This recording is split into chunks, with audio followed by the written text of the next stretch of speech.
नमस्कार, आप देख रहे हैं hornbill TV Bharat.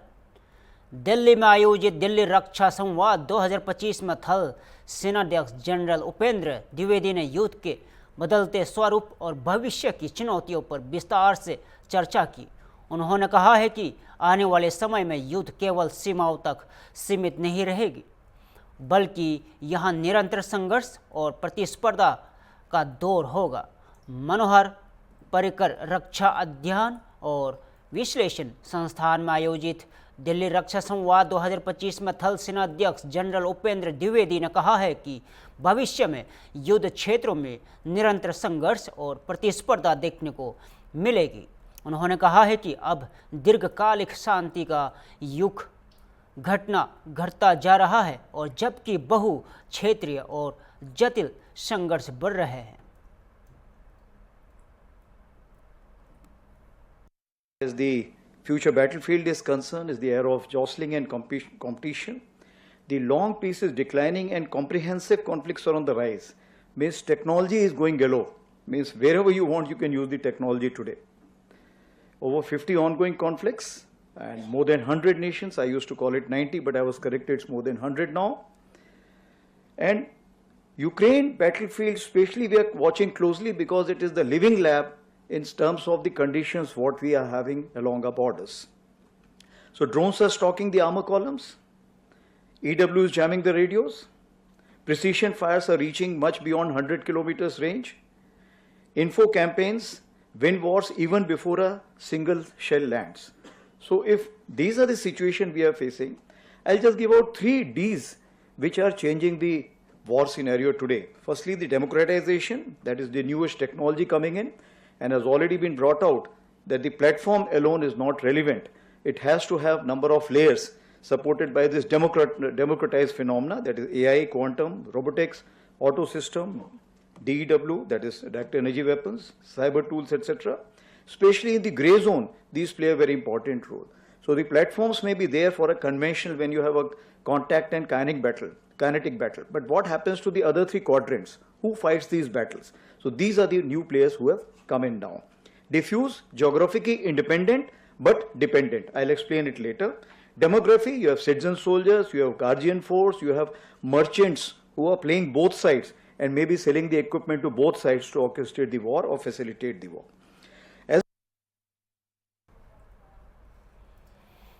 General Dwivedi ने कहा है कि भारत के पास अपनी अनूठी सुरक्षा और चुनौतियां हैं, जिन्हें उन्होंने दाई मर्चों वाली यहाँ उससे भी ज़्यादा चुनौतियाँ बताया।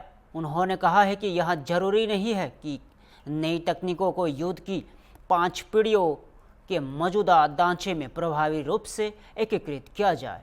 साथ ही उन्होंने यह भी कहा कि चाहे तकनीक कितनी भी उन्नत क्यों ना हो जाए, खाई युद्ध जैसे मूल सिद्धांत भारतीय सेना के लिए प्रासंगिक बने रहेंगे। जनरल द्विवेदी ने कहा है कि भविष्य का युद्ध बहुआयामी होगा, जहां सैन्य ताकत के साथ साथ तकनीक, रणनीति और सूचना की भूमिका भी निर्णायक रहेगी।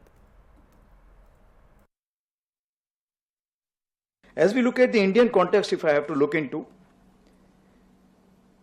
Indian context, by virtue of you having the 2.5 front challenges or much more than that, we have to still make sure that whatever technology is coming in, it should still adjust itself within the 5 generations of warfare what we are having. It means the trench warfare, it will remain true to us. In the trench warfare, you will still have the robo-mule and the GS mule moving together because that's what is the requirement. And going to indirect fire, maneuver warfare, hybrid warfare, and going to the latest generation 5 warfare. So these 5 warfares we have to deal with. Decade of transformation has already been given out. That also we are working on the 5 pillars of transformation. And all these 5 pillars, if I can say that, requires technology to kind of upgrade itself.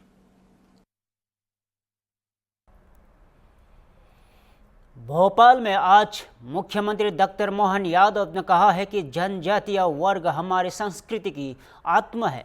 Way कुशभाऊ Thackeray convention centre में आयोजित भगवान बिरसा मुंडा जी की 150वीं जयंती और जनजातीय गर्व वर्ष के अवसर पर आयोजित ऑल इंडिया एनजीओ मीट को संबोधित कर रहे थे और मुख्यमंत्री डॉक्टर मोहन यादव ने कहा है कि जनजातीय समाज में उत्थान और कल्याण के लिए प्रदेश सरकार पूरी तरह कृत संकल्पित है और उन्होंने कहा है कि जनजातीय समाज में हमेशा राष्ट्र निर्माण में अहम भूमिका निभाई है और उनके कल्याण के लिए सरकार निरंतर कार्य कर रही है।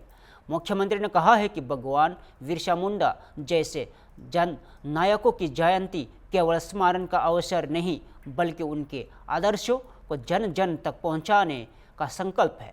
उन्होंने कहा है कि पूरे प्रदेश में जनजातीय गर्व वर्ष के तहत विविध आयोजन किए जा रहे हैं। कार्यक्रम में भारत सरकार से आए अधिकारी अंशु सिंह ने कहा है कि इस सम्मेलन के माध्यम से शिक्षा, स्वास्थ्य और सामाजिक उत्थान के क्षेत्रों में नई संभावनाएं खुली है। उन्होंने कहा है कि सरकार और एनजीओ के बीच साझेदारी से जनजातीय समाज के भविष्य को और अधिक उज्जवल बनाया जा सकता है। मुख्यमंत्री ने कहा है कि आशाक्य और संगठनों की यहाँ सहभागिता जनजातीय कल्याण की दिशा में एक सशक्त कदम साबित होगी। हम सब के लिए ये और आनंद का विषय है, भगवान बिरसा मुंडा के 150वीं जयंती का वर्ष चल रहा है।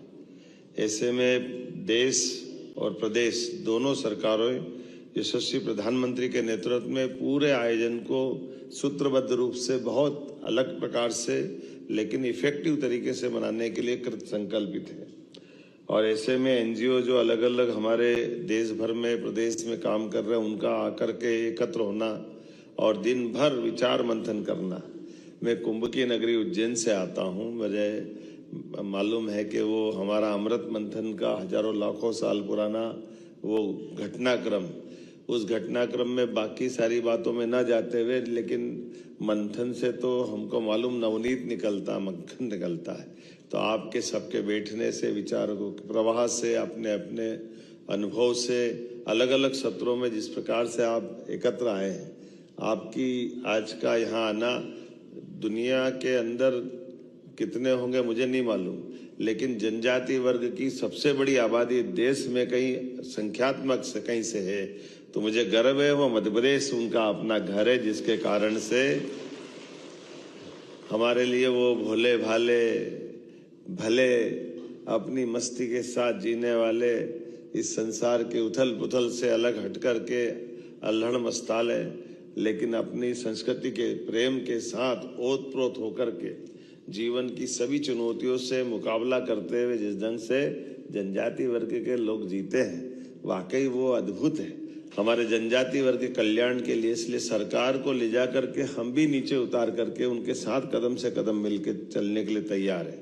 हमारी सरकार बनने के बाद हमने सबसे पहला काम रानी दुर्गावती के नाम पर 300वां जयंती वर्ष था, तो हमारी कैबिनेट हमने जबलपुर में जाके करी, भोपाल में करने के बजाय, और रानी दुर्गावती के नाम पे समर्पित की कि ये हमारी उनकी ये कार्यक्रम भारत में जितने भी हमारी स्वयंसेवी संस्थाएं हैं वो सरकार से मिल करके किस प्रकार शिक्षा, स्वास्थ्य, आजीविका के क्षेत्रों में जनजाति आदिवासी के लोगों के लिए किस प्रकार काम कर रही है, किस प्रकार के नवाचार वो कर रही है, जिससे कि नीति का जो जब निर्धारण होता है और नीति का जब हम विश्लेषण करते हैं और मूल्यांकन करते हैं तो उसमें उनका हम इन इनपुट्स को लेकर के किस प्रकार चेंज कर सकते हैं, किस प्रकार हम बदलाव ला सकते हैं ताकि ये जो पार्टनरशिप हो वो मीनिंगफुल हो और जमीनी स्तर पर वास्तव में एक चेंज ला सके,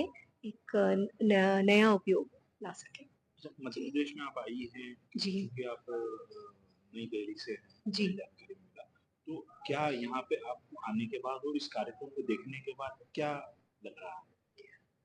हाँ, तो अलग-अलग जितने भी एनजीओज़ हैं उन्होंने जैसे शिक्षा में ही अगर देखा जाए तो मिशन नीव की बात हुई जिसमें कि प्री प्राइमरी शिक्षा की बड़ी बात हुई। तो एनईपी को एनजीओज किस तरह लागू कर रहे हैं और उसको हम पार्टनरशिप में किस प्रकार से ला सकते हैं, इस तरीके की चीजें हमारे सामने आ रही हैं। धीरे-धीरे दूसरे क्षेत्रों में भी कौन-सी नई पहल की जा सकती है पार्टनरशिप के थ्रू, वो हम समझने की कोशिश कर रहे मतलब हैं। कुछ बिंदु मिले हैं जिनसे हाँ, और भी बदलाव बिल्कुल, होंगे। बिल्कुल। कुछ नए बिंदु हमें मिले हैं और कार्यक्रम जैसे आगे बढ़ता है और नए बिंदुओं को हम पूरा डिस्कशन के तौर पे हम नीति निर्धारण में कैसे शामिल कर सकते हैं, वो हम देखेंगे। आपका नाम और पद बताइए। जी, मैं अंशु सिंह हूँ। लखनऊ से एक अहम खबर। भारतीय विश्व विज्ञान अनुसंधान संस्थान में 12 नवंबर से 15 नवंबर तक अंतर्राष्ट्रीय सम्मेलन आयोजित किया जा रहा है। इस सम्मेलन में पर्यावरण और जन स्वास्थ्य से जुड़े गंभीर मुद्दों पर मंथन किया जाएगा। 4 दिनों तक चलने वाले इस सम्मेलन में देश और विदेश से करीब 450 विशेषज्ञ और प्रतिनिधि भाग ले रहे हैं। इनमें कोलंबिया, ग्रीस और अमेरिका सहित कई देशों के वैज्ञानिक, पर्यावरणविद और शोधकर्ता शामिल हैं। कार्यक्रम का उद्देश्य है पर्यावरणीय खतरों और जन स्वास्थ्य पर उनके प्रभाव को समझना और उनके समाधान के लिए वैश्विक स्तर पर सहयोग बढ़ाना। संस्थान के निदेशक ने बताया कि लगभग 20% प्रतिभागी विदेशी विशेषज्ञ हैं जो पर्यावरणीय जोखिमों और स्वास्थ्य प्रभाव पर अपने शोध प्रस्तुत करेंगे।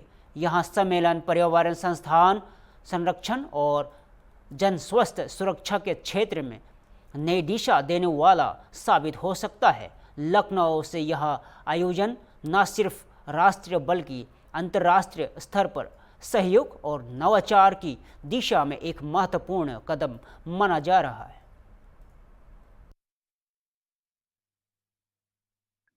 नमस्कार, मेरा नाम भास्कर नारायण है, निदेशक विश्व विज्ञान अनुसंधान संस्थान का। हमें बेहद खुशी हो रहा है कि हमारे संस्थान में एक अंतर्राष्ट्रीय कॉन्फ्रेंस चल रहा है आज से लेकर 15 नवंबर तक, जिसका विषय है पर्यावरण और पब्लिक हेल्थ। इसको हम कह रहे हैं अर्थ 2025। ये हमने पिछले साल हमारी हीरक जयंती के अवसर पर शुरू किए थे। इस साल हमारा हीरक जयंती खत्म हो रहा है, जो हमने 61वां संस्थापना दिवस भी मना लिया। तो ये इसी अवसर पर हमारा कल्मिनेशन के तौर पे अर्थ 2025 मना रहा है। इस कॉन्फ्रेंस में करीब 450 के भागीदारी है। देश विदेश से लोग आ रहे हैं।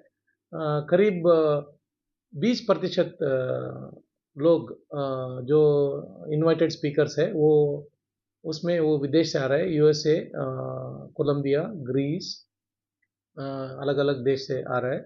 तो हमारी मकसद यही है कि हम ये ग्लोब के दूसरी तरफ क्या चल रहा है पर्यावरण को लेके, पब्लिक हेल्थ को लेके, उसको हम भी सीखें। हम जो कर रहे हैं वो भी सीखेंगे, और अगर कोई नॉलेज शेयरिंग हो या इंफॉर्मेशन शेयरिंग हो जाएगा। और इसी सिलसिले में हम लोग पूरे सरकार को भी हम मिलान करेंगे कि ऐसे संशोधन हो रहा है और इसको लेके हम पर्यावरण को लेके क्या कर सकते हैं और आगे क्या करेंगे, इसी को लेके हम इसमें चर्चा करेंगे। प्रोग्राम हर साल कराया जाता है। हम लोग इसको पिछले साल शुरू किया है, 2024 में शुरू किया है।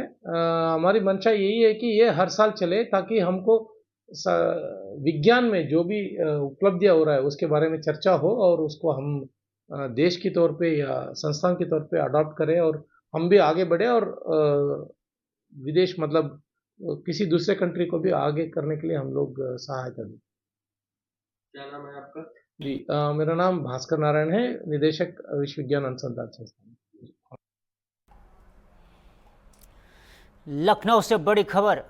जैश ए मोहम्मद की महिला कमांडर डॉक्टर शाहीन के खिलाफ जवाबी कार्रवाई के लिए उत्तर प्रदेश पुलिस की महिला जवान सक्रियता दिखा रही है। पुलिस ने कहा है कि किसी भी परिस्थिति में निपटने के लिए महिला जवान 24 घंटे तैयार है।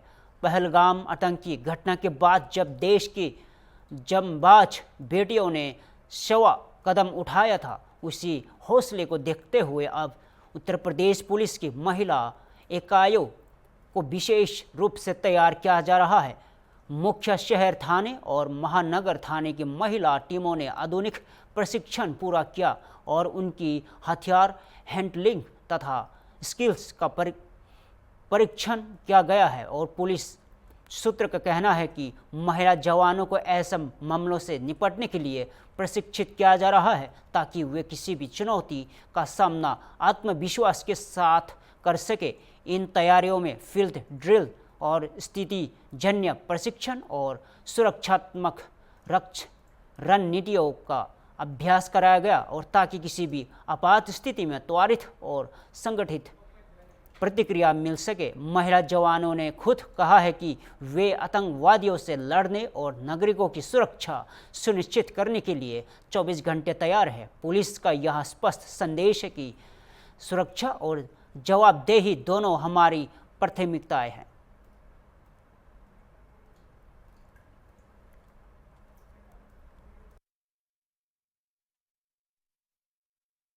ताज़ा खबरों को देखते रहे होनबिल टीवी भारत।